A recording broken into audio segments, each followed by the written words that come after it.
ನಮಸ್ಕಾರ, ಲೋಕದರ್ಶನ್ ಡಿಜಿಟಲ್ಗೆ ಸ್ವಾಗತ. ನಾನು ವಿದ್ಯಾ. 1 ಕೋಟಿ ರೂಪಾಯಿಗೂ ಅಧಿಕ ವಂಚನೆ, ನಕಲಿ ದಾಖಲೆ ಸೃಷ್ಟಿಸಿ ಹಣ ದುರುಪಯೋಗ ಪಡಿಸಿಕೊಂಡ ಆರೋಪ ಕೇಳಿ ಬಂದಿದ್ದು. ಏನಿ ಪ್ರಕರಣ ನೋಡೋಣ ಬನ್ನಿ.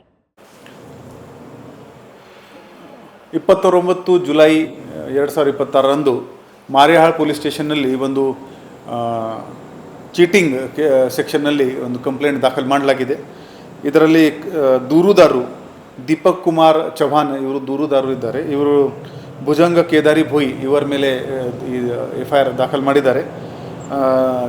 ಕಂಪ್ಲೇಂಟ್ ಏನಿದೆ ಅಂದರೆ ಯಶವಂತ ವಿವಿಧ್ಯೋಗ ಸ್ವಸಹಾಯ ಸಂಘ, ಇದರಲ್ಲಿ ಇವರು ಆರೋಪಿ ಭುಜಂಗ ಇವರು 2003ರಿಂದ 2023ವರೆಗೆ ಕಾರ್ಯದರ್ಶಿಯಾಗಿ ಕೆಲಸ ಮಾಡಿದ್ದಾರೆ.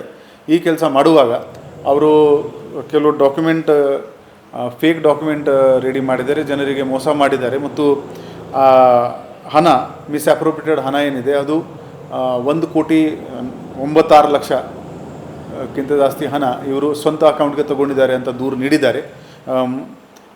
ಪ್ರಕರಣ ದಾಖಲು ಮಾಡಿಕೊಂಡು ಈಗ ಮಾರಿಹಾಳ್ ಇನ್ಸ್ಪೆಕ್ಟರ್ ಮುಂದಿನ ತನಿಖೆ ಮಾಡ್ತಾ ಇದ್ದಾರೆ. Thank you. ಆರೋಪಿಯ ಆಸ್ತಿ ಹಾಗೂ ವಹಿವಾಟುಗಳ ಬಗ್ಗೆ ಪೊಲೀಸರು ತನಿಖೆ ಮುಂದುವರಿಸಿದ್ದಾರೆ.